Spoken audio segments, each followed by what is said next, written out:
الحمد لله رب العالمين المبدئ والمعيد من شكره المزيد وأشهد أن لا إله إلا الله وحده لا شريك له الفعال لما يريد وأشهد أن محمدا عبده ورسوله المبعوث رحمة للعبيد وعلى آله وأصحابه الذين قضوا بالحق وبه كانوا يعدلون بعد mba ala tantu la na ala tantu ko la misalla kila sallallahu alayhi wa sallam ate anala bunton ko mo mebe anala saibol alayna khadu bil haqq bi kanu yadinu minul tarraika kiti tonya kan wotonya kan ne tarrake la kiti el kundu min sabata aton difa alquran to anin kila sunno sallallahu alayhi wa sallam wala kila hadithon o kula jannimbe bulala kacha kono ما فرب اشرح لي صدري ويسر لي امري واحلل عقدة من لساني يفقهوا قولي مبادئ البي ناتا كديامو منا جاندرون كانيو حكيلو بولاني منا جانين نا برنامج بنا من بكلا فرايدي ان شاء الله نين كرامو من بكلا سيكيموت ان شاء الله binna katabe kala minti wala mol ye diamo sianda ko la bake e be jaka la ko la bake ima ko manan kunno fanan a janjanta mol bulu so bin nata janne kanyo hakilo bulandi daji kola anin kam fan kulu daji kola anin nintol mu misil moti ka daji ko so way mun nyininka anin daji ko ka misil mo futandi mo martaba sifal to misil mo nyanta mun daji ka sifal sotla misil mo nyanta mala daji ka sifa nyaadi la bira keto famu suto bari mimbe kere wala nyento ko mbe diamo folo la musol le la ngana la bankel la karola ko bi mimbe kering dunia karo bela amanke ko min ka diam misil mo fon ben ka diamo mbadi ngamiano le so lafta mim letaro min kila jang wala nyindi ko ni de kra misil mo ti fes ila misil ma kola daji ka be ko le kono comme l'on كافنيامي إنما الأمم الأخلاق ما بقيت وإنهم ذهبت أخلاقهم ذهبوا مانتو بتولال درون مانتو ستو درون نتو من داجي كوبي كيرين بري تو من مانتو بكسر مانتو ببونا مانتو بتنيالا banko kan dron wala mi de ntu momin na daji ko tinyata so daji ko la ko mol nyanta ka jeji be baake kaje ko atonni fa ala kila fon jey wala sallallahu alayhi kila jey wala sallallahu alayhi wasallam kuma ay kelol minke ana kato min beke bar ala jayida ma amine fay ko innaka la ala khuluqin azim itale daji ko betata mol betita muhammad so nin nata bi pour que o daji ko la ko koyndi anin daji ka tinyami alon ka be kerin na society kono bi asiata bake bira muskunda fake kunda fokana social media la karol so say lafta kam fan hakilo bulandi ngam fam murundi ko ma ngam mirani hakilo lan tol bota min tole comme mandingol kam info ko do be je ni koy bo kela ike mirante bota min tola ni nte bota jumal le bala so lafta min fo la jampi wala nyindi ko na society nin ko mo muslimo de okay mbe daji ko marano la nyaadi le daji ko le katina barako etu daji ko le katina mo kendo esia daji ko le katina dal ka tenku daji ko le katina moli ka nyokanu e ka nyobunya e ka nyohoroma daji ko le katina society ka tenku daji ko le katina malo kana so wo malo dum yo fo komin kaje ko malo ate fane mu shobatu minal iman ate mu fenneti mi kabo limani yakono malo mu fenneti kabo limani yakono ndu nyim sabata hadiso kila hadiso sallallahu alaihi wasallam ka fo al haya la yati illa bi khairin malo bu ka fen samana society kono fo kayro dron so nakacha biya tata nata anin abe murmur na min danno bela abe kala daji ko damma so da alal hako boni so daji ko da tinya wota woketa nin kara jamal so karol kilin mina wolle be ko en la munatin na daji ko tinyata no society kono munatin na moli me fam bunyani daji ko la munatin na malo banda no society kono munatin na musukunda daji ko tinyata je munatin na musukunda malo banta je munatin na musukunda marlo do yata je munatin na musukunda to bi kalabanta ya siata je so lafta ku jamal le folo beto kaje ko comme sukula la min fodron innamal umamul akhlaqu ma baqiyat man to setu dron wato wati nin daji ko be kerin wa inhum dhahabat akhlaquhum dhahabu barnin tumomi na daji ko tata dron woman to seta woman so se kasara woman to se bono iseke ko bani israelam kol tarta nyamin birin daji ko tinyata masibo siata banko kam bani israelam kol la wato fea siata masibo siata ite mira kuja wala tata nun kakeoto wala na alako lu inal ladina kafaru min bani israila lisani daud wa isa ibn maryam dhalika ma asaw wa kanu ya'tadun kanu la yatanahuna munkarin kanu itartanu la yatanahawna munkarin ibuka nyo fatandi ku jawola faaluhu bari yakele la bi'sa ma kanu yafaluna fengo jaw yatanu wo bani salan kol tarte kaminke so meme na foni ngande ndolbe kala ko bani salan kol ban bari foni mande nse kana nte kala ko bani salan kol be nyame wo be kala nyaadi komin kila ko kuntum khayra ummatin ukhrijat linnas altol le fisiata mantol beti min an koy finita ni dunya kono katu munem way shatol le soto ta'muruna bil ma'rufi alkamul fatan alkamol yamar ku kendolla wotan hawna anil munkar alke fatandi ku jawole fanana yo so nim bota woto mbafla lu inal ladina kafaru min bani israila lisani dauda wa isa ibn maryam zalika ma sawa kanu ya'tadun katu munem kanu la yatanahawna munkarin wol buka nyo fatandi ku jawola falu bari ka kele ndi ka nyo susunda ka labi sama kanu ya faluna fengo jaw yata no tarte kaminke so mune be kela ngani aya fulol min fote wala akso comme min be kela la kunna yele moti kadu aya fulal na ndolle manto be fisamande tumo min ninka nyo kumandi kata ku kendo kan okay ndolle be kela manto be fisamande bar nimma o kesai wala kunna fane o munede ayo nyinna akso munede wobe kala ko lu inal ladina kafaru yamul min halakinu min bani israila qul ala lisani daud nenka wa isa ibn maryam ani isa ibn maryam zalika ma sawa kanu ya'tadun wal tarta ko jawyata bake kamin bara ndu tarte kala na tambo fanange ala ko kadu munem kanu womol fon tartanu la yan kanu la yatana hawna munkarin ibuka nyo fatani ku jawl falu e kakene so bi lafta min folan na musukunda mba folo la wolto kaje ko nyin courant min be keren dunia kono dunia be nyi silawo min bela dunia be nyi mabo nyi bela dunia be a fansei kata alakan hani mol america fonda president Trump alota congress kaje ko mol se findi se sali se doa okay kaje ko ye fansei le kata alakan kaje ko kuo be alala beno alala ka beke munahidol wolle molti mini alon ko e malla fenna e twabol ka fo finger mala ka fo free tingal mi an koy malla fenna wol fanan sonta bi ka dankenya kaje ko alale mansoti min sotota tumomi ne lata courant le nyama minje bawo tol ko munane malla alale koy nyabman alaje so ite lanula alala ko asotota fayeten bari bi lata ko ala sototale tumomi ne lata ko courant sotota ka moli fale mo bukaje free tingal lata wol elmani wol fanan sonda kaje ko nyunum mi alon ko ni ko misilma yo fo dawda dro wole to la problème oti okay bari misilma atano yo fo dawda to kala fi wol fanan be sonta bi kaje ko ala da male mansoti ala da male senyum courant bonnino bankol mi alon ko elmania bankol le muite demokratiya bankol lem securisim bankol lem batu nga fo nyama min joko france wol lem america wol woni wotanol sai la president wol ko bidi tata la ko itata la barlamanol to barlama ila palmenol iko mo be doa pour nyum courant sita so mi alon ko kitabu dunkelem okay wol koy pour nga ala dani ala wo ala kilingo kamin fote ko pour nga ala dani kadu munem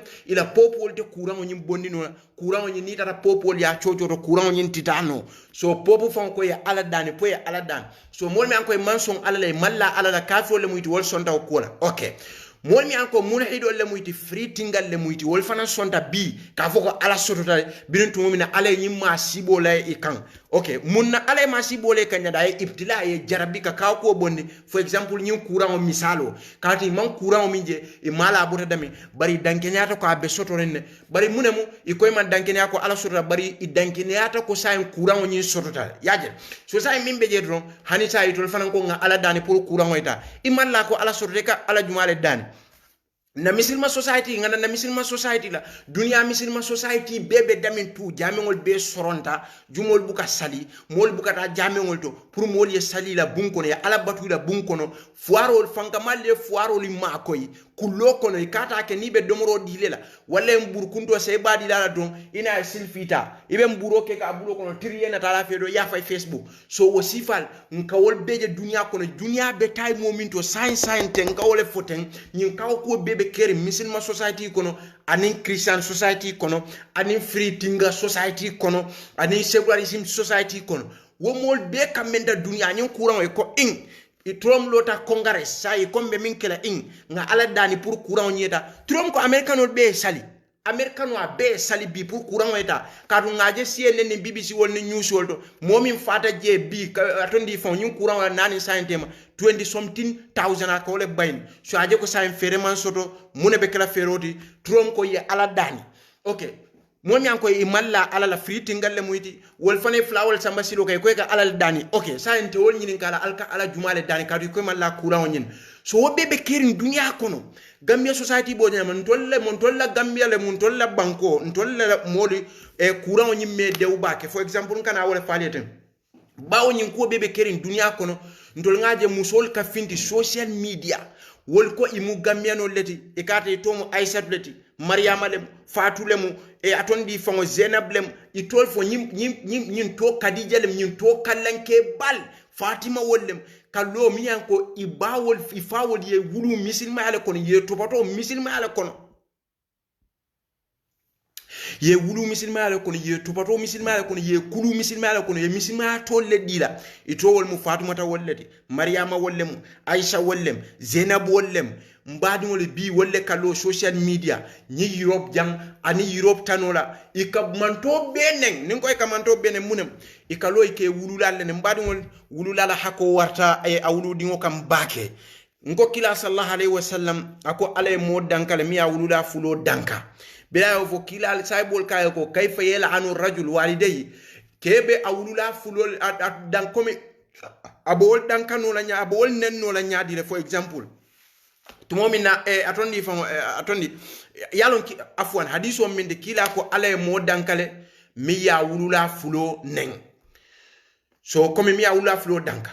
okay a wulula fulo neng so kila saybo nata kila nyinga woka keno nyaadi le comme mo ba wulula fulo nen no la nyaadi le wolete nyim baneng nyim fane ta e baneng sa ite e baneng ate fane a baneng ite e faneng ate fane a faneng lafta min fola min fon kaka masiboti kaje ko musolle kel wulu wo musiya suturo bi wala banta wala lafta kila masiboti wala lafta kila kasara lord nin tumo minan kalon ka musolle je wo musol mi an ko tolle ka kel wulu wol ka wo nyo musiyale nen wol ka wo nyo musiyale natal ka wo sen social media mbadingol wo kel ka bo musolle bala ntol kata sirin social media ka wolle jibe moli man kumbo moni mante ala dani fo masibo kata boy banko kan komin kera bani salan kolla kata kenna banku molla tumo mina dunya bebe nyi silangola nyin kurangola masibo kafirol fon ko yeta salola dunya bebe silali mobe afam mabo femanta takam pleni buka bori gameno le ka findi social media Facebook oto ka nyobane fo fano yeke ikalo wuru bala ibama mi anko ay konota kari jelu mbadu ngakumo min faale rakisu mai alal hakilo tunna kumo to bake mbadu ibama mi anko ay iduna kono kari kononto akolea bakan ndola Gambia kono kata musola akata turola akata faro kono akatabiroke akadokoke akafingo beke ite bama woyo kono ta wobo batala we ite muta kono nyamin kari kononto ibama batate kunna atele kata wulo kono musol beje kallo nyin ikalo fara ibe doko le ka nyol koci wularo ita dajo nge konton tabiye simango tabiye dasamo tabi ite be wo bama kono we wo bata beke kunna mbadingol kari kononto ibama wo bata min beke kunna ite mammo soto dunia kono mi alon ko yamuta mo furi ngoti mo dankatoti mo halakiri ngoti mo ndingoti mo kosori ngoti fo iwulu bami ye wulu han mbadingol nyanta jemira lalde ibama mi anko ayeduna kono wulu mi alon ko kolo ya mimbe wulu wala mbadingol kolo ya mbe wulu wala ni musobe wulu wato ni tingoy muso ma janna ka wulu fabe wulu la aka min soto woto damma mari man sata lala lon dimoto akata sayani mbadu wala tema wulu wala kolo ya be nyamin kono mayala kolo ya be nyamin dinniwoy wulu ite be bama bulu suto ni kumbota abuka suto sino ke nyabu ke sufol tilindi ni te wulta wati suto ibama ka wulle ke mu bambu tulola ka domorol dede wati to denani ma ibe bulakan ibe sunala kan ibe dajil fayla ka ibe ko bekele wulula kan hanu abe monyari i wulu ba miye wulu suwese kunya wonya dibose dunya wonya ni sasa rafase sambale tano do dibose dunya wonya ni konko emu rafase domoro dede dibose dunya wonya ni kumbota suto foi bama se wula anya jefe ayenene foi sino ko la tena sino no ni barta fanate sonna sino la betula nya jar foi te sino mbani ngol ala fonko wa abudullah wala tushriku bi shay'an wa bil walidaini ihsana alinte ala batu alkata fula kafuma aliyenyi nyake alwulula fuloliye imma yablughanna indaka alkibar ahdima mbatu mbadi ngol lefta komin ka kuwa nyim fon ka fa say ngoto tuje ngana ala ya ma fon la ala ya be nyami mbadi ngol ako ala ko yate batu ni ya batu yenyi nyake wulula fulol ye mbadi ngol ala tulolo na jande ala ko yate batu ni yate batu ikata fin ka fama yenyi nyake badi bay wulula fulol ye imma yablughanna indaka al-kibar ahaduhuma aw kilahuma fala taqul lahumā uffin wala tanhar وقل لهما قولا معروفا واخفض لهما جناح الذل نكو ala ko ni iwulu la flo fon imanya ka fa imanya ka fa imanya na ka fa abe saibol kono ngamira atondi fon abe saibol kono Abdullah ibn Mas'ud lem wala Muadh ibn Jabal lem ma'rif al nasita ismu almla muneketa abama dia mutayele drom ay abama jabi koma ma abama jabi de ay kuma dole fo mimman dia abama kila la saibol mimman dia abama so bila suti abama nyato ko amandia abama atata ay jom fula sabasa nani ay kamfore yandi pour ala se yamfa wo junubola kata ay kumole fo mi ya abama nyada yele mandi kuma abama nyada falindi kuma ma abama nen aman kasifa abama ba kuma bila diam ay wodi amu ka abama do abama nyada ni yele mata atata ay jon saba nani san kawol kamfore yandi wo ko kama pour ala se yamfa ay wuluda flo ni na kamval wol mu mollet wol mu mo ballet nka nyunu min fale kila la saibole wol be balu o kono le koy albeduna arjanale wakasira wululala kam falate kaje ko nyada da matu ngamin fa mandiya ala koy kata fen kafa tema yate da mabatu wa abudullah wala tushriku bi shay'an wa bil walidaini ihsana baranata ya maro fongo diya be alquran kono kaje koy wulula fulol hani manke misiri mo fongoti itopato mo yana topato roto ye bunya ye horoma ye hade maya ko beke ye jiye hanati manke misil mol fondi surtout fongo fama balu kani wol mo misil mol leti ibama yo ite miranto la Gambia batami mbe woto mbadi ngol ni wulol kono kadu mota fola to ite wuluta komboy moni mbebe komboy folota santo leto inate sidaje komin kan nunto le fon fale dumani pour ngam famuru ndi koma ngamira na alfaltate ka balu nyaadi mfama wol ni mbama wol ni mama wol ni mumul ye batami mbeke balu kono fo biwo barako nata fintintol bala ite be Angleterre ibe Germany le ibe malo ibe Ireland ne ibe Northern Ireland ne ibe America le ibe Canada le ibe dawo dale nko imalo ibani fala duani wala barako la katakuwa wala sije bari femana ke bala fati bi itema mo soto fokalo Facebook dunia be nyat ngola ka foye konte bama ala musia betene nte fama la ke abetene nyino fana bante bama tabetene ke mim fa ka ke bala fati musol musia musutroleti my friend nga musuya sutura nga musoli bunya musoli ye fam bunya musol le ka kel wulu mbadi ngoli kullo bale beje al musuya sutura nyi musuya le ka barako wulu nyi musuya le ka ke kendo wulu nkata nyine ko musol le annabiyo mod wulu musol le woliyel wulu musol le mo kendo wulu musol le alfal wulu fo bi fente wo musuya dala balwo be konon to la society ko nin tumo mina dunya be nyi silo bela dunya be nyi bata bela dunya be nyi konko bela kuman keno dunya kono ntoli man fenne soto na balwo kono fokana si muso ka musu ya nen moli kata sirin fonninkeli be kende arin femmantere nyamamma itol kake Umar woni Yusuf woni Esa woni Ali woni ka komen wo musole ika fo tanti wu yemin fo you are very good ila nyin kumo betiatan muso ba wulu ba ne na ba musia fula kanen nyamin ite keto ibe sirin balete wulu ite ka fo muso nye ko kamin fo to nyale modi thank you very much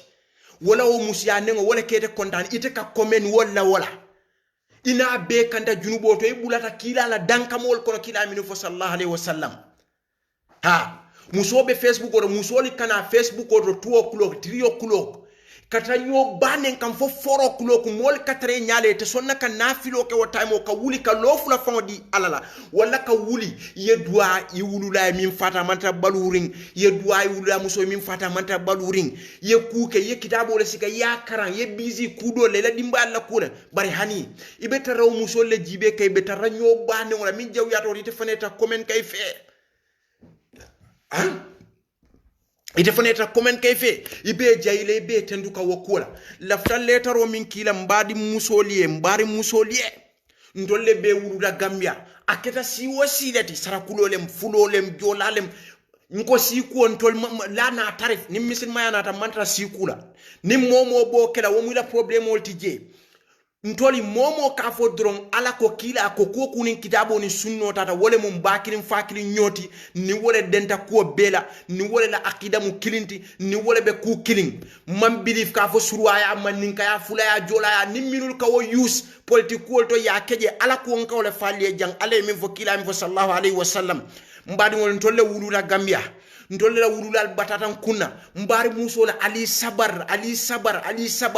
musola arjano ba wulula fulole sinkoto musola arjano ba kema sinkoto ite kema be lari mbunkono woni dinno ite be sirin salo kono facebook ibe wulula danka kanje o bala kaburo kono be sulari ite la duwala ha dhil qarnayn bir musa ni dhil qarnayn tate ni dinno benta hatta idha laqiya ghulaman faqatalahu musa ko dhil qarnayn aqatalta nafsan zakiyatan bighayri nafsin laqad ji'ta shay'an nukra afele yed ni kendo fa mi alon ka manku ke yeku konni bala samana ka ko tariyanda be khasan shadid bare biri tata dhil qarnayn be qol say kanka musa annabi musa ka tandi ko munati na dinni ngo nyimfa munati nate ate dhil qarnayn dinni ngo nyimfa ako musa amal ghulamu abe alquran ko dinni ngo fa kana abawahu mu'minaini fa khashina ayuriqa ma tughyanan wa kufra aka e kadi no nyi minjete awulula fulol mu mo kende balleti ala batula balle muyti bari dinno nyi mu mo kunna kuya balleti aka beke tonyandirolti aka kuma aka kujawo damalek aka ni aje nga fambe silarine na tende ndaw kujawo kan ala kata ala wulula fulol bondi arjano kono be nemo min kono ke samba jahannamo kono mbadi won aliaje ni mola wulula fata akake masibo min tala yalo ni la wulula mantra baluring afata ita kake kufulalti wo wulula e mbadi misin mol kufulay kake wolti wo wulula imma yake sababoti abe nemo kono lafa kadun arjana wo imma yake sababoti na be nemo fon kono ka bondi wo nemo kono ka dundi jahannamo kono fo alma wolom bang ni tebe balwo kono kadu nyi sabata kila hadithu sallallahu alaihi wasallam kaje ko ni idha mata ibn adam in qata amalu illa min thalatha ne hadama dimo fata la baro be ka kunde fo kusaba o kusabol ko na afoje ako waladun salihun yad'u atondi fon li walidayhi din kendo mi anko aka dua ala wulula fulol ye min anko e mantra kering ha nin tumo minna ni hadama dimo fata la baro be ka kuntule fo kusaba wakusa boka ke muneti na fulole mba dundi kule kuna jame ngol la kono ngol simma mol mi la sadale bondi bang wallahi din kendo le tu baluri bang awo furema wo akadua nyami kala makamo dafa arjano kono wol nyama mbadi ngol nin dingo fana be facebook o ta ka banen ro ke nyamin woke ba fana alaka kamfa kam wol nyama fa sika bondi arjano kono fay jahannamo kono adingo la baro kama ha kadu kila hadiso kamin fo kullukum ra'ayun wa kullukum mas'ulun an ra'ayatihi e altol be mu kantar la dati nduibe momo nyinin kala ila kantar fenolal mbina kumas la jayla kantar fen nyaadi kululo la karole mbang to patolo la karole mbang kaje ko momo fango wuluta for example momo wuluta nyin dunia kono fabina kala secularism molati fabina kala democracy molti fabina kala free tingalti fabina kala philosophy fabina kala muneti bari momo wuluta hanata famamu pop John Paul leti alkanna kuma momo wuluta hana famamu tremblant momo wuluta ka wulu misil mayalo kono kullu mawludin yuladu alal fitra momo wuluta ka wulu misil mayala fitra kono hanata famamu Netanyahu ti Israel president Netanyahu okay bari munem fa abawai yahudiyani au yunasirani awulu la fulol wolle ka ke yahudolti walla yake nasara wolle ka ke misil moti walla yake kafiroti so a beti hata bake mbadi wol mbe min folale momo wulu fengo bebulu bi isa topato isa kulu nyin dino la nko kila sallallahu alaihi wasallam birin alaka jeya ka tentu aya tentu ni daji kola suratu nun nun wal qalami wama yasturun ما أنت بنعمة ربك بمجنون وإن لك لأجرا غير ممنون وإنك لعلى خلق عظيم فستبصر ويبصرون بأيكم المفتون إن ربك هو أعلم بمن ضل عن سبيله وهو أعلم بالمهتدين فلا تطع المكذبين ودوا لو تدهن فيدهنون ولا تطع كل حلاف مهين هماز مشاء بنميم مناع للخير معتد أثيم عتل بعد ذلك زنيم أن كان ذا مال وبنين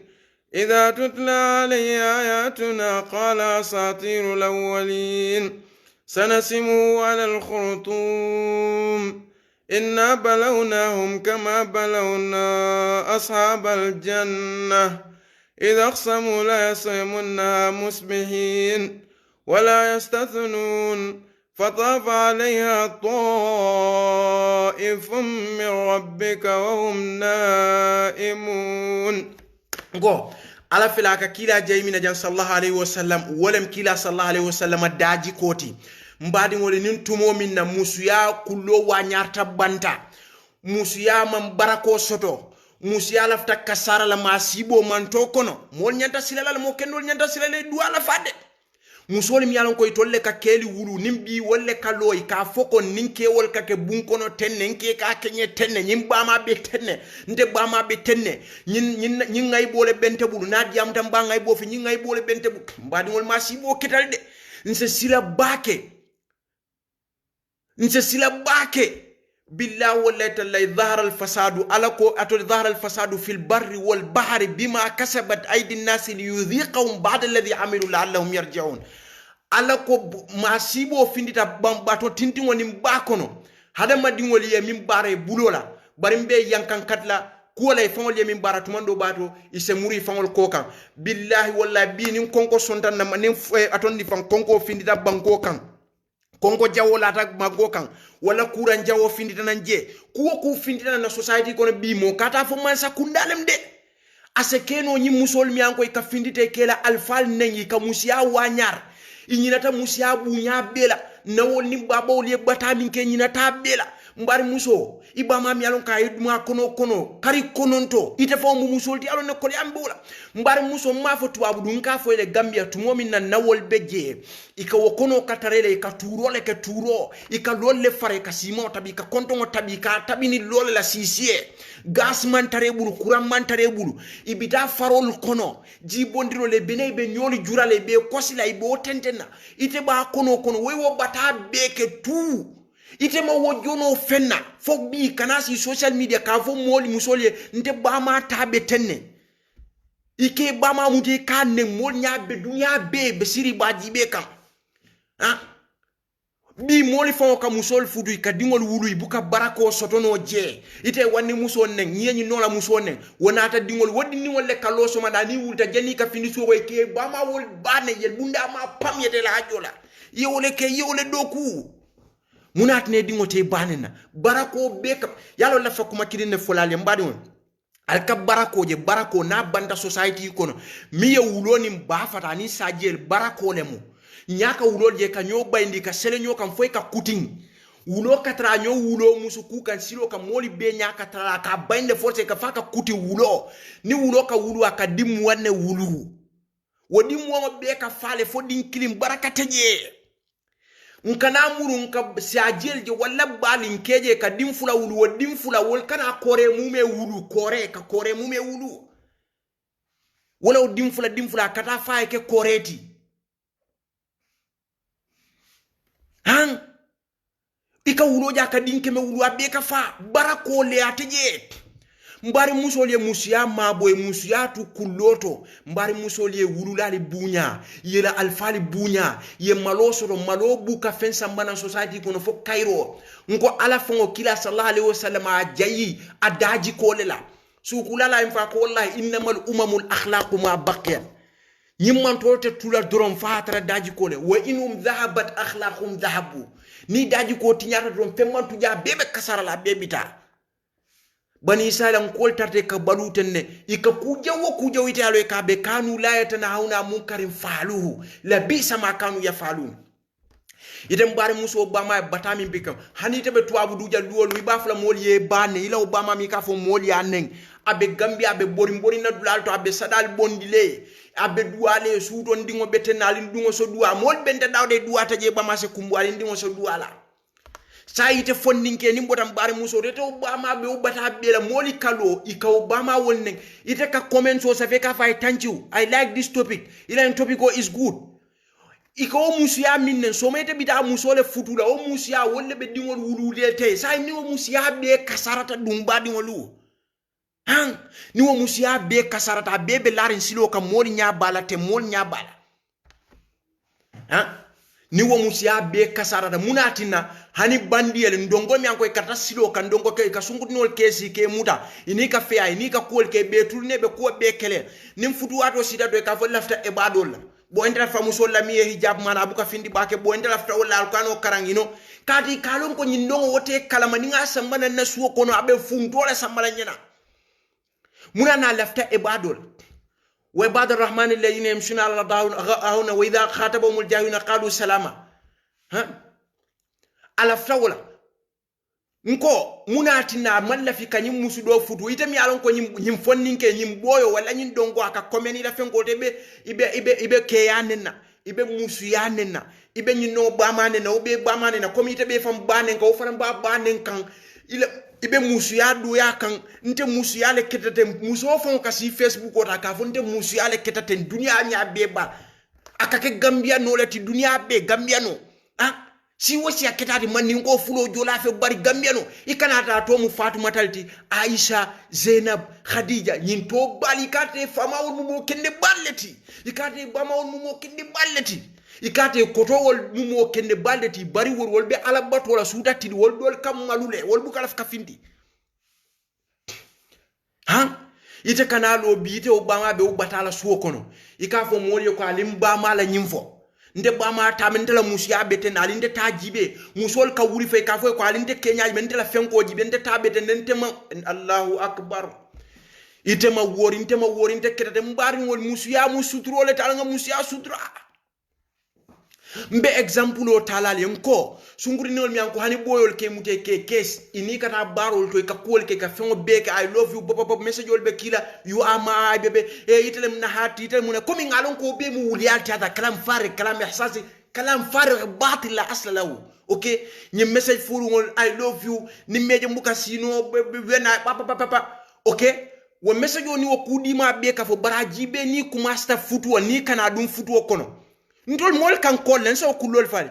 ibeje ikatela ko be ka fo Yusuf lafta muso la please mi ka be tafizo take e bada be kuran tankadula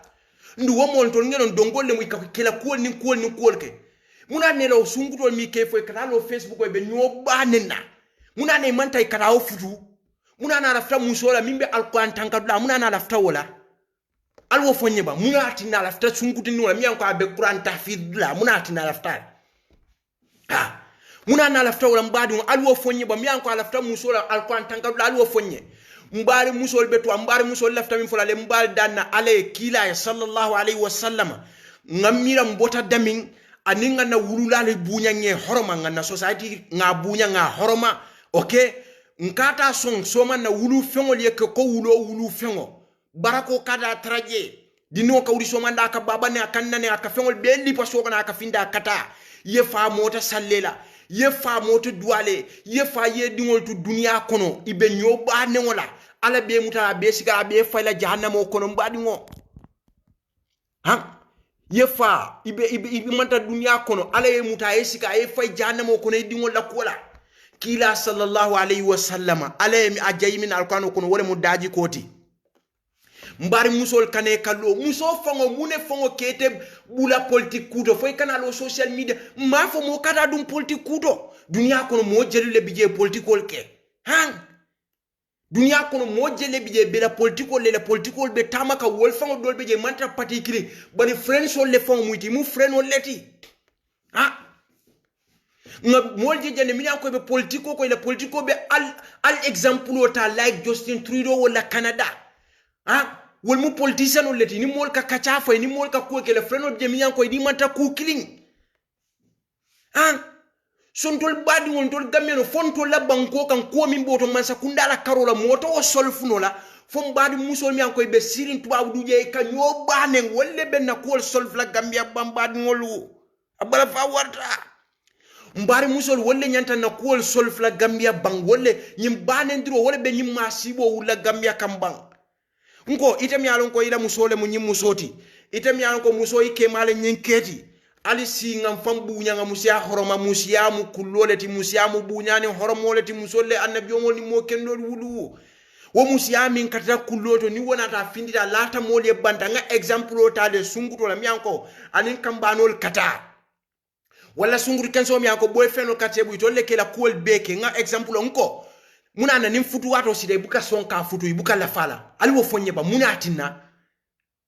ne buka la fala muna ne ka bulaje kada se ko le ka fe ngo sorry ngo la fa muso la muso jibe nyawa mimbe tafizo do please man wala be abe alquran karam please left to le futu munem alafta barakolla kata lon ko nyinno na wo futu for example adingol min binane be kala ko ni wulo ta adingol ka kenyami ikasiya baraka buka tare kono mbari musol so mbari ken min fana yalon ko tolle ka nyim musol call nyim platform wol to ni be diamola ika fo ila kacha be diar mbake yake ko way wo banen diro min ke way wo musiamin bena wo musiamin ne mbari ke wole wulu nkoto ma my friend wo musoka wo musiamin ne ate fo mu musolti wo musoka wo musiamin ne wole te wulu so wole kacha be ko la ite ma wo call ka wo advice ite fem fo no la fo ka fa e drone ila kacha be diar mbake anda interested yes هذا معلم معقول هذا غير طبيعي هذا جنون هذا هلاك هذا عبث هذا خزعبلات معلم ها سنتول نسيفا ممفا ngo mbadi ngol ngabala fam bama woliye bang ngabala fe alto nyunul fon ka nyonen ko mi na man jarala fango nga son kono to diala ntol musil molinte kanala ngo kamin fale daji ko nin adunta man to ko naka kol min sammanan ni musol wulute dingol se baraka moli se simaya ni barako be kering diningol se kebal se diningol batu manto se kana kambe woni tenko woni kayro se sabata lato moli se nyo bunya moli se nyo horma moli se nyo kanu moli se jarabi nyola wuri ya fota kela koma kumarte kela family tayta kela nyola futu bante kela nyo dabarte kela nintu momin na hadama dingol ye daji ko soto ha nyimbe malla nyinnale ata hanyila kanen nyimu kebale ta ba bunyala kila sallallahu alayhi wasallam yemin fa ko laysa minna mantran tol kono kila ko min mantra ate kono mbadi ngol womo muneti kila ko laysa minna atentol kono man lam yarham saghirana mimman tol bela dinno bunya wa ya'rifu hakka kabirana dinno fane kebala hakolo ngakan ngo suratu nun kono alaka diamo kila sallallahu alayhi wasallam daji ko laje mbadi ngol fo te kelanto le kawando ti bang nintu momina musol kalo diwol be bulu wulu nyol be bulu bama wol be bulu ika nyo banem be facebook do ko la kel kana si kel mi an ko wolle kata o musol futu be kende arin ke bal ke kel kana si be kende arin ndu soma wolle kata o musol futu wo musoy musiya benen ay musiya be lankene mandi ay musiya be tinya kel kana side sai ka musol call thank you so much mbar muso my sister you ila point on is good you know ye be fen ko le photo ila point o is good so ayela wulula minne karuita min ba la moy kayna be kanyanta junubo la be mi soto kan surtout ite fona ta ko ku kanu ko kidimayen woto sai tol gamme fonna society la fakira ko bana isa yan ko tatami kanu la yatana hauna munkarin fa'alu la bi sama kanu yaf'aluna fi mo jawbi atata kamin bara iwulula mi anko ala ko wa'budullah ako yate ala batu yikata fula kafama iwulula fulole mbadi ngol ye topato wobil walidini ihsana han hana tarafo ala ko yikata fo uff wala nga saybo minna ko fo jang ay kumale fo damma mandiya bama ma bama jabida bama nyakuya bida wo nyakuya ja bama nyadato atata jom fula sabanani sa e kamforian asabata fil asar ko saybo do beje bama ya ki pura jie biya na yemi ngawulula pura jie biya na yemi atata jie kamana birana tata bama be sino la suto anin jimira no lota bama kunto le fa bama barata ay jie de la yemi pura wulula la dunyo birin kila la nyin saybo ay jie sambana wol mu molletin ko aliye ko wol dolbe balu ko ne man fa ala ko yalbe dunna arjanale anin jiya nata lota bama kunda bama be sino la ma kuni de anin jiya fa bama barta akay ko na jiye fele akay mun na jiye bire jiye samane man kuni akay ko malla fi ke kuni pour que la sino tinya kadu ila kamfa wobe ala talla la kamfa le bala wol mu jihad la leti wol mu kila la saybo leti pour aye min ndu woketa bama fon la dunyole kamati ite bama e bambu akoko na turo ke fe atata faro ko ne fe anara soko na lo faro ke fe ay nyo juro ke fe ay dasa matabo ke fe atata faroto ay jibondo kanata konno tabi atala ye nyum bolo la atata faroto man feto ay mano busa fo fitro sitani boro na soko na ay jebi suko mo le yeku iba koto ay muta simon tabio simon do mo sudo ni de mamante be laari wobuka sino nunto na mero ni tata wulo kon hanina to awdu nala mina ni nata e bama wolje ka fo na foy courant fentem foy karta nyami do ko ni bata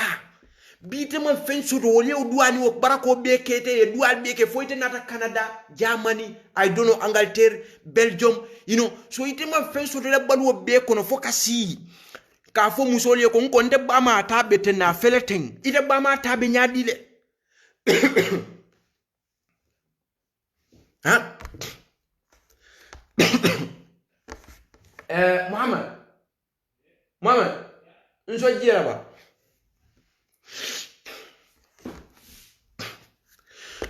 mbadi ngala bala fa wartal de ite kanasi ite ka fo mole ko nde bama fele nde bama tabe tenne ite bama tabe nyadi ika keltra je dayusol ke furi mbal na fatela wol ka fo ko ha my sister you ka true for ila en point o is right ibe komen naje mi ya lon ko ka musia minne wolete wulu ite kata wolle fana nyini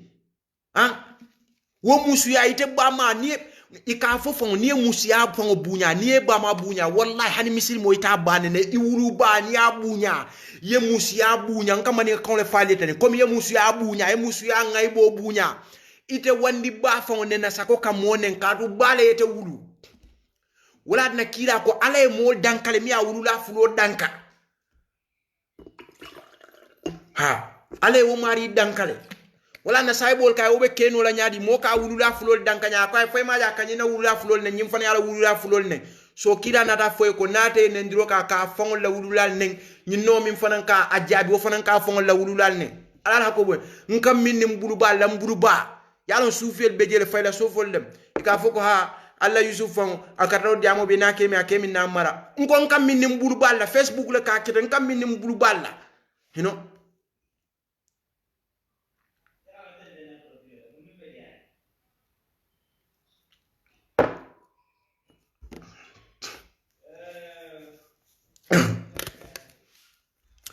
mbari on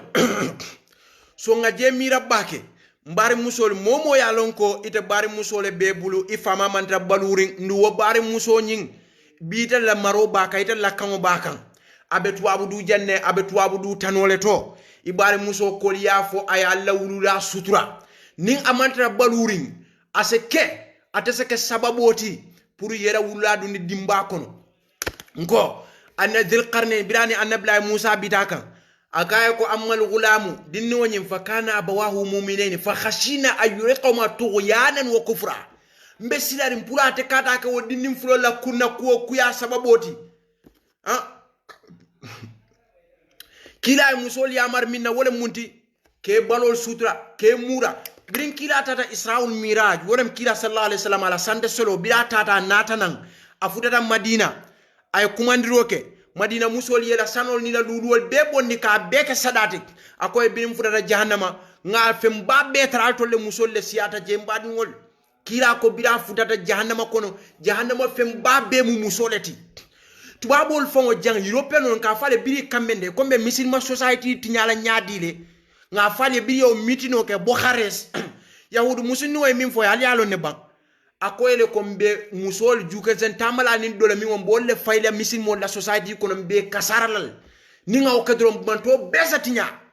bi wo musol le kanalo ni te me ngay bo damma sutra wonten na problem bari ba ma mi ye wulu wakata yo bunya yo horma aliye musuya sutra musuya le ke ya samanan musol le ka annabiyo mol wulu musol le woliyel wulu musol le ka dimbara kari wol wulu mbar musol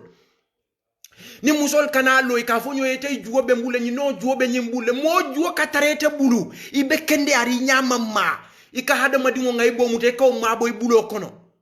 modi bete bu kata nyaaw nya barinke be bule bari muso be bule ni ta mu keti wandi ke la ngai bo bete bulu wo ngai be kilin wo bete bale iti man sila ite nyanta kila moti min fa nyanta kawo sutura ite ka proud wala kar ngai bo bente la funo kono muso ka proud kanyo muso ngai bo bat la funo kono wona tal kilin ate fana wo ngai be kilin wala balam badingol ko do bije fu nga mira wala ha wo kemi yalon ka kati ka kel ngai bo le mabo kel be ngai bo nyam for example al se am fany ni musolem muso ngai bo bate bulu so ate o musol le bela ngai bo muto nyama sa lafta musol bela ngai bo findin la banda nin kel mal fa kel bela ngai bo findin la banda ni de fata ita keta wo sababu janyande ro junubo be safilete fo janni lumi alkiyama be lora momo wona talo jibe ha moro nga kata nga na wululali bunya nge horoma ibama e batamin beke kuna ifama e batamin beke kuna nga fo mbama ul batata Gambia ila barako bi wala bentol kan alfal min tamita ite be Angleterre birite bama kede wulu wala kede bama wulu wala kede bama wulu wala ke bari wulu ha wakada samo tabaye bori nakoto ayta nyo jura ay nana dol kata Marcel to wafi on yemi wafi yene wodomo ha ibete tembulo wo nyama ni te bitatu lalte be njende yal kala ha moni be do kol kele be dingol bambule ni bita official to be batala suto ni kumbote buka sino fo wodde indi wo so may wuli suba juna ta do kula wo bama mi wo tupato ni wal halo be ketela mbari muso ite ma fenso to ila balwo be kono fokalo da maka fo nko nde bama tabete ngajibe muso fo alma lon ko manto tinyata fitno awol fitna fi bani israila kanati nisa fitna folo mi ko boyta bani israila fo alialo ne muso fitno le mbang fitna folo mi ko baton di fa badi ngoya badi do fa ko to do ko fa fo alma lon ko muso fitno le mbang mbadi ngol fo alima wolo mbang ha kila ko muso le waqarna fi buyutikunna al sabati alla mol kono wala tabarrajna tabarrujal jahiliyatul ula ها يا أيها النبي قل لأزواجك ونسائك وقل لأزواجك ونسائك وقل يا أيها النبي قل لأزواجك وقل يا أيها النبي قل لأزواجك ونسائك وقل يا أيها النبي قل لبناتك ونسائك على لا كوبن يا فلان لفلان الآية لو ما إنساني إلا الشيطان كم كلا يا أيها النبي قل سورة الأحزاب جمال بعث حكي بس سورة الأحزاب يا أيها النبي قل لأزواجك وبناتك يا أيها النبي قل لأزواجك وبناتك ونساء المؤمنين يدنين عليهن من جلابيبهن ها عليه ولا فكلا صلى الله عليه وسلم أكو كلا فويلا مسوي إلى مسولي كو أني مؤمن مسلم مسولي ب يكون مورا يرى الحال تباتو بيرخصا نكاني من بيفوتين so musol fo man na wo kumura lo nin fen ko beke ko misilma ya mari min bela mo fon me forcer ala de ya ayyuhan nabi qul li azwajika wa banatika wa nisa'il mu'minina yudnina alayhinna min jalabibihin dhalika adna an yu'rafna fala yudhina musoli ma wo fon beke de tout ye baraken sen tamo beke mankuno katu muso dawuda findita dimbabo janina alkiyama ko mo be sabatri nyamin ngo kila birata ta sango santo isa birata ta israul miraji kata ala ya sango santo birata ta jahannama ni arjana anata birata ta suto mina madina musol sino mankeje wongo musol kumbo akoy birinta ta jahannama ngatra fem babe maltol musol lati kila le nyim fo sallallahu alaihi wasallam wa huwa sadiqul masduq kila ko nyi ako atra jahannama fem babe mu musolati mbadingol fentem fo musolal halo ni ke baro ni kol so ni to le musia be findin yo be landi moliye banta bi tu ikafo moliye ko mbama wol be tabeten kel fanan kalo ikafo mu kelwi nyon kelem fama wol be tabeten ha walam ya ayyuhan nabi qul li azwajika wa banatika wa nisa'il mu'minina yudnina alayhinna min jalabibina dhalika adna yu'rafna fala yudhin bari mawo fongo be fonke tu ha muso ikadingo bita dingol le wulula mbari muso dingol woli bita wolle wulula ke bite nyon kelle wulula bi Gambia bi ngoni masibo ale ajindi na banko kam bi ala ko dhahara al fasadu tinyaro finir dhahara al fasadu tinyaro finda fil barri atondi fon banda tintingo kan wal bahari anin jekon ظهر الفساد في البر والبحر بما كسبت أيدي الناس مولي بلوي من بارا ala ko afindita banko ka nin jeni tintin kan tinyaro finda jeni tintin kan moli bulo e min bara liyudhiqahum ba'da alladhi amilu ako purke halaki ko le fawle min bara la'allahum yarji'una tumando bado ibe murre fawol kanne al kanna kumo moyle bambadi won falyahdhar alladhina yukhalifuna an amri an tusibahum fitna aw yusibahum adhabun ala ko moli se hakilo tu bake min yalon koy kala ya maro soso ako fitino se muta wala yankan kato mimbe koyri bi kuran jawo na findita Gambia wala konko jawo na findita Gambia wala masiba jawo na lata Gambia society ka manke mansa kundata manke fendi na mormi anko ilota ya ala kamfandi ale wo masibo le nyapina banko kan fentem fo musol la findo don kamol bama wolnen kamol fama wolnen nde bama mu musoleti ite bama mu musolti ñu altol min be kanji be jang musole ya be wulu ha won bama wol ye batamin ken kunna moro e bama for example ngamiran tol bama wol ikatare bama koto may frena be faro kona be jibon drola tilobe kanda anim borobina soko na be dallo fefela anim borobina soko be tabiro kela konto be bana balala kunta ba sambale be mano lipale be na sudo la be nyokotila abe minkela dasa moti ba koto walle ba kono woy wo bata be ke sudo yela na yela ndibuka sino ka be ke kumboti yesu naka yebo ka be tupatola abe dinni wala fengol kula ntol bama wol kan wala kono drong foy dol fo be je buke la dina ko topatono bite o bama e batami beke kunete man fen soto wala o barako mi anko ala yake foy de nati be tuwabudu imam fenkeno we wala o fata o be kaburo kono ite man la fi fenna fo ale o bondi arjano kono ka samba jahannamo kono ite buka duae if ibama ni fama be kaburo kono moli bo wol nenna ikalo ikafo moli e man hori yalo mahori kumo na fale jumare ka fo mahori min ka fo mahori hada janna jununu malo fa comme kila sallallahu alaihi wasallam kam min fo hadiso to atondi fo idha lam tastahi akoni bukam malu fasna ma shita fengo ke min diate kila nyine fa ko hada madum yanko ite bukam malu idha lam tastahi ni te bukam malu fasna ma shita fengo ke mi yalon ko adiate te mariye ngo wolem nyindi ko wo hadiso kila la hadiso abe mawori molle la mawori fa momi yalon ka be kalama akuluta daji ko ni mbunya soto abuka fo mawori de imawori jumalla kadu tumomi nete mo hada madingolti ya maro lebe lari kam abol kono fes man so mi yete deda wala ya maro be kay mawori wala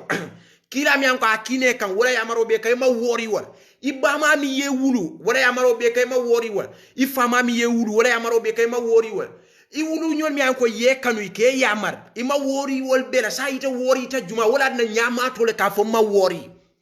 so banita ko ima wori nte be nen do kala ko nte ma wori mbakila al hadiso le folete ka fo ko idha lam tastahi ni bu kamalu fasna ma shita ko ke min diatete woke min diatete ite bara wala bari billahi wallahi tallahi enseigne alquran ayo fo حتى إذا جاء أحدهم الموت قال رب ارجعوني لعلي أعمل صالحا فيما تركت كلا إنها كلمة هو قائلها ومن ورائهم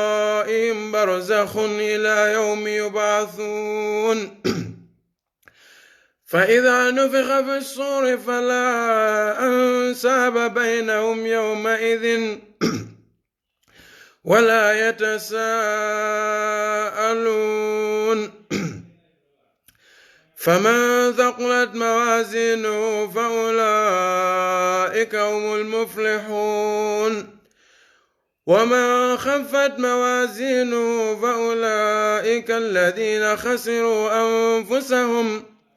في جهنم خالدون تلفع وجوههم النار وهم فيها كالحون ألم تكن آياتي تتلى عليكم فكنتم بها تكذبون قالوا ربنا غلبت علينا شقوتنا وكنا قوما ضالين نيتا كوي بوكا ووري ita setenten ndrola kadu kila sallallahu alaihi wasallam fa ay modol tujele biri abarate la kula ko idha lam tastahi wala tinan alquran ayo alif lam mim modol beje ala ka fay ko innal ladina kafaru muhammad sawa'un alayhim a andartahum am lam tunzirum fahum la yu'minun yo modol beje kila yewol maslandi walle mawol maslandi wolte tubila kotake so wolem nyindi ko modol fana be yewol yamar ani me yamar ani ni kan yamar wolta sonne yamar la kotake lafta min fola woto komi idha lam tastahi nyin kila wolem nyindi ko nite ngamin be fo jeyte man son kela wulula fon la barako na la batani bala fay mo bete ko be tenden la nse wo fo kila hadiso nyimi an ka fo idha lam tastahi nite bukamalu fasna ma shida ko kamin diate bar ala kamin fo jang hatta idha jaa ahadahumul maut قال رب ارجعوني لعلي أعمل صالحا فيما تركت كلا إنها كلمة هو قائلها ومن ورائهم برزخ إلى يوم يبعثون فإذا نفخ في الصور فلا أنساب بينهم يومئذ ولا يتساءلون فمن ثقلت موازينه فأولئك هم المفلحون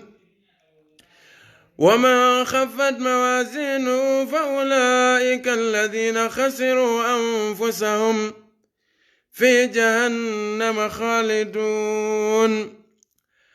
تلفى وجوههم النار وهم فيها كالحون ألم تكن آياتي تتلى عليكم فكنتم بها تكذبون قالوا ربنا غلبت علينا شقوتنا وكنا قوما ضالين itam yalon koy kanyim fu walla mi yan koy ka titar nendiro lan tol betula nyine kam mawori min diata nyambore klante mota kunona na sayembe klaten ndeba to adu dante fengrata la abadan yo sonu ala ko hatta idha jaa ahadahumul maut akoni ni sayanata nin tumo min na sayanata idodo kan qala rabbi rji'uni asafu mari man satalla murundi la'alli a'malu salihan fima tarakt ni murtambe barakendo lekla say ngaminul kente o kala kota kenta fulanya na kota ken nin tumo min na sa malaiko futata law la hadama di ko wole folofo ni miso kama ala safa kalla atekla inna kalimatun huwa qailuha wa mukuma kan date minfo wa min wara'i barzakhun ila yawmi yub'athun wakoma barzakh bal wolen kabur kono balu jawbale bejede ni mari manke kunna diya moti kabur kono yankankati jawbale bete fo jani lumi alkiyama be lola akoma idha nufikha fi suri fala saba bainahum yawma idhin wala yatasaalun nilum yebino fe badi mansoto kontom mansoto fama mansoto doko mansoto nasabu mansoto kankar kunda mansoto aliane wolu mune soto tabang itami anko kanendiro ke molle la kafo toya ba walla kafu dolle kanendiro ke te toya walla te kanendiro ke molle toya ba woli be mo soto wolungo min soto ta wolungo faman sakulat mawazin wala pesar lawti ila pesar la wala la moroti kami mire la moroti wala ka kela sirinti wala ka kela fanti wala ka kela ko beti la pesar law woli manke drame kundankati manke tura kundankati manke sise ko manke kankar kunda moti ini mola kuta nyobulu ifama ba fulon kungon ibama ba fulon kungon li kulli muri min yawma idhin sha'nun yughni momo be ba fulon nafsi niye ha pesar la kuliya wolu wala kontonti mbadi won hada madingo komin kanyim alquran ayo min fore nin tumo min na saya nata kan akan nimiso nin kuoli min beke aka wole fojang ala ka faate kela bi foy sita dron akole fa alquran ko hatta idha farihu bima utu nin tumo min ne kontanta fengola ngamin dide tebe Europe jande ba enjoy ke be jamane be dulato wo be kundu moto bal betir ala ko akhadnahum baghtatan wa hum la yashurun nsina nge muta tariya kono do ma kala muta ha wojo kole ko saji juru jam bakara sama folo ya yora nyama kitin kon akata do mo kana be diara bi dakaro bi la foni dulo ko kut wotla kalon ko nyanta danna janneto hada madingo la baluwo beten hatta idha farihu bima utu nintu momi ne tata foy kontanta fengola ngamindi do akhadnahum baghtatan nsamuta kap mo jellem bi ka fan ka fu nyollen ta nyolle mu fenke nyolle mu nika kol bek ni mo fa da damin do istan mo bek yo afa wo 10 minutes ko jannim bade bekela limani ya kamuru mo beka ni nga bade ya banta do chaw nga nyina nga kirin ta nyoko to wala nyama nga kirin fa nyoko to wala nyama momo la lungo fana bina wala nyama so janni woyte mari se fan konti boy se pare wo lungo la janni bekala hatta idha faru bima utu akhadnahum baghtatan wa hum la yashurun wallahi sukulala kamin fo atatma an tabqa falasta hunaka fo ita kamira ko ibe tula jannete tarajan la ako satamdi ibe tambilale wa yabqa ma tarahu kama tara wa yansaka ma khallafta huwa dhaka ika fo fen be yin dunya kono ni be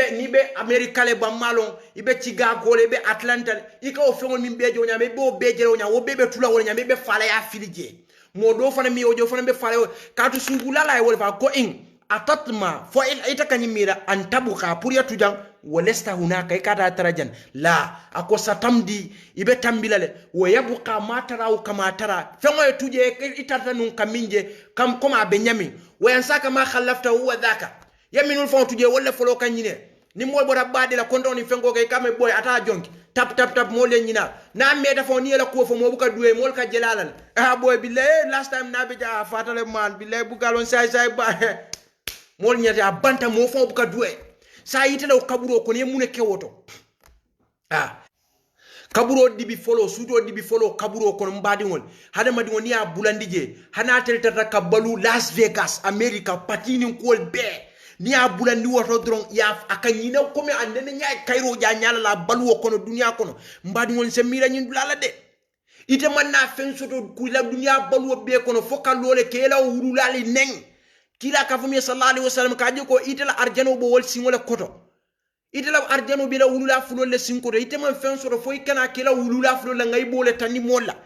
ite ke fana man fen soto ikata musol min fudu minul ka diwol wulu wo musiyami alon ko wolete wulu foka foko tanci wila ko mo beti atale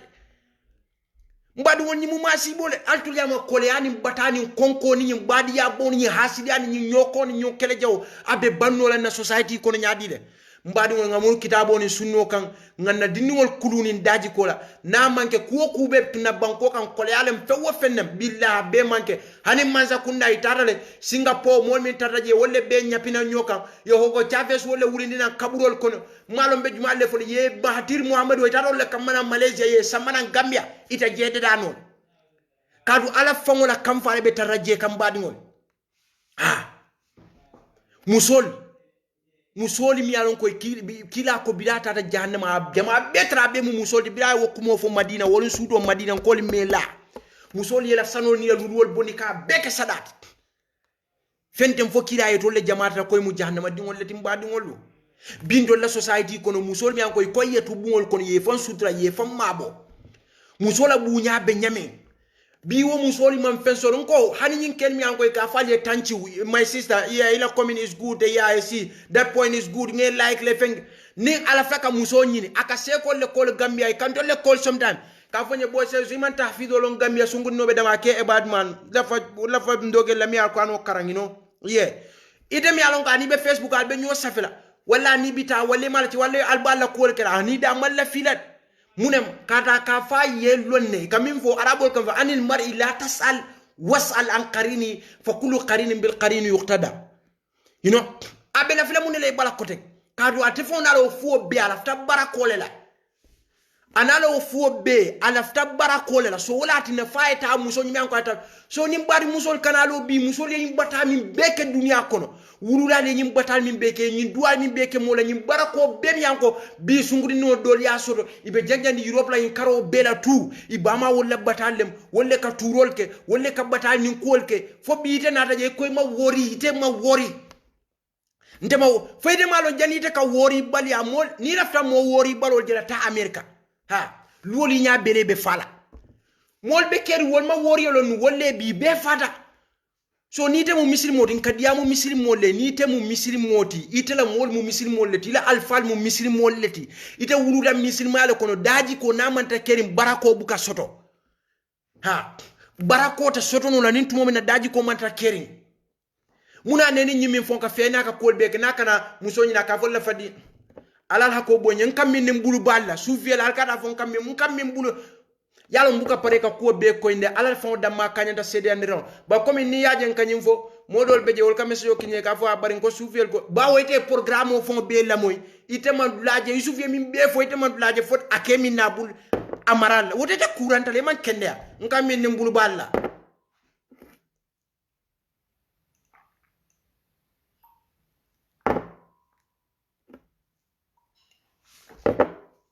so mina diamo danna je inshallah min be je drom mbari musol ye sabari ye nyim feya ni nyin kalanta yani nyin kunta yani nyin daji konta ya bula facebook oto ye famawol bunya ye horoma ye bamawol bunya ye horoma ye wulunyol bunya ye horoma ye kewol bunya ye horoma ye malubu ka fen samana society kono fo Cairo al haya la yati illa bi khairin ala kila fo de jayi daji ko la ye malu ye fan sutura musia sutura ye musia bunya na koto kel min fana anko kata musol no ma hawla ten e isgudi kata akata itemu kete musole wulu ye o musia bunya o musia e bita o musol le futura o lebe dingo bunya dingol wulule yo bunya yo horoma ye musia bunya ite ke ya horoma ko musole wulu ko musole topato ko musole batate kunna ni musol bela kalanta ni nata nyo bane on facebook ko alkate jibe ali bulaje nana da diamta mammoje momam findina kan abida offline nen kaka diam molle so bidu ni nata nyin kunda yar momo bakan ala may tubi ay kemo kendo da muru ala ka tubo be mutale ay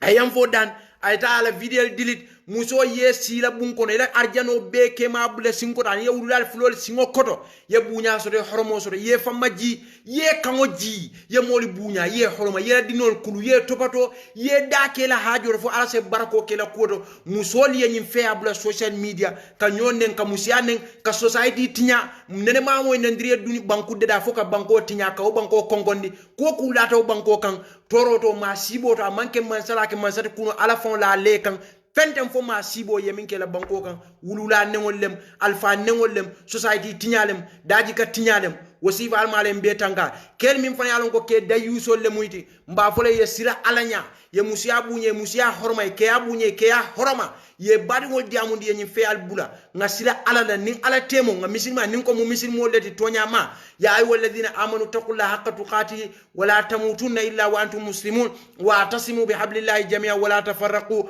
واذكروا نعمة الله عليكم إذ كنتم أعداء فألف بين قلوبكم فأصبحتم بنعمته إخوانا سوم بديامو دنا إن شاء الله مغفر اللهم ارحمنا بالقرآن وجعلوا لنا إماما ونورا وهدى ورحمة يا رب العالمين اللهم ذكرنا منه ما نسينا وعلمنا منه ما جهلنا وارزقنا تلاوته عناء الليل وأطراف النهار وجعله حجة يا رب العالمين اللهم صل دين الذي هو اسمة أمري وأصل الدنيا التي فيها معاشي وأصل الآخرة التي فيها معادي وجعل الحياة الزيادة لي في كل خير وجعل الموت راحة لي من كل شر اللهم إنا نسألك عيشة هنية وميتة سوية ومرادا غير محسن ولا فاضح اللهم إنا نسألك خير مسات وخير دعاء وخير نجاح وخير علم وخير عمل وثبتنا وثقل الموازين وحقق إيمان وارفع درجة وتقبل في الخطيئة ونسألك من الجنة ونسألك الأولى من الجنة اللهم إنا نسألك موجبات رحمتك وعزائم مغفرتك والسلامة من كل إثم والغنيمة من كل بر والفوز بالجنة والنجاة من النار اللهم اقسمنا من خشيتك ما تحول به بيننا وبين معصيتك ومن طاعتك ما تبلغنا به جنتك ومن اليقين ما تهون به علينا مصائب الدنيا ومتنا بأسمائنا وأبصارنا وقوتنا أبدا ما أحييتنا واجعل الوارث منا واجعل ثأرنا على من ظلمنا وانصرنا على من عادانا ولا تجعل مصيبتنا في ديننا ولا تجعل الدنيا أكبر همنا ولا مبلغ علمنا ولا تسلط علينا بذنوبنا من لا يخافك فينا ولا يرحمنا اللهم لا تدع في مقامنا ذنبا إلا غفرته ولا هما إلا فرجته ولا دينا إلا قضيته ولا حاجة من حوائج الدنيا إلا كرضا ولنا فيها صلاة إلا أتممتها وأزكيتها وأكملتها رب العالمين ربنا آتنا في الدنيا حسنة وفي الآخرة حسنة وقنا عذاب النار ربنا لا تؤاخذنا إن نسينا واخطأنا ربنا ولا تحمل علينا إصرا كما حملته على الذين من قبلنا ربنا ولا تحملنا ما لا طاقة لنا به وعفنا واغفر لنا وارحمنا أنت مولانا فانصرنا على القوم الكافرين اللهم حبب إلينا الإيمان وزينه في قلوبنا وكره إلينا الكفر والفسوق والعصيان واجعلنا من الراشدين اللهم اغفر لنا ما قدمنا وما أخرنا وما أسررنا وما أنت أعلم به منا أنت المقدم وأنت المؤخر لا إله إلا أنت سبحانك إنا كنا من الظالمين اللهم أعز الإسلام والمسلمين وأذل الشرك والمشركين ودمر أعداء الدين وانصرنا عليهم أجمعين اللهم أرنا الحق حقا وارزقنا اتباعه اللهم اهدنا فيمن هديت وعافنا فيما عافيت وبارك لنا فيمن توليت وقنا واصرف عنا شر ما قضيت يا من يرى ما في الضمير ويسمع وأنت المعد لكل ما يتوقع يا من يرجى للشدائد كلها يا من إليه المشتكى والمفزع يا من خزائن رزقي في قول كن أمن فإن الخير عندك أجمع ما لسوى فقري إليك وسيلة فبالافتقار إليك فقري أدفع من ذا الذي أدعو واحتف باسمه إن كان فضلك عن فقيرك يمنع حاشا لجودك أن تقنط آسيا الفضل أزل والمواهب أوسع ثم الصلاة على النبي وعلى خير الأنام وانبي تشفع اللهم اجعل بلادنا من أحسن البلاد آمنة مطمئنة إلى يوم التنى ديامولا من ديانين فم بيجي ميستيك ولا وبوتانتل بلا جويال ناسو كما نمفو فم بيجي أنين تونيا تاناتي لندال سو مدال سو موي وبوتا على البلا تتيمة تاتي فنانك كول تيمان إن شاء الله تعالى على بركة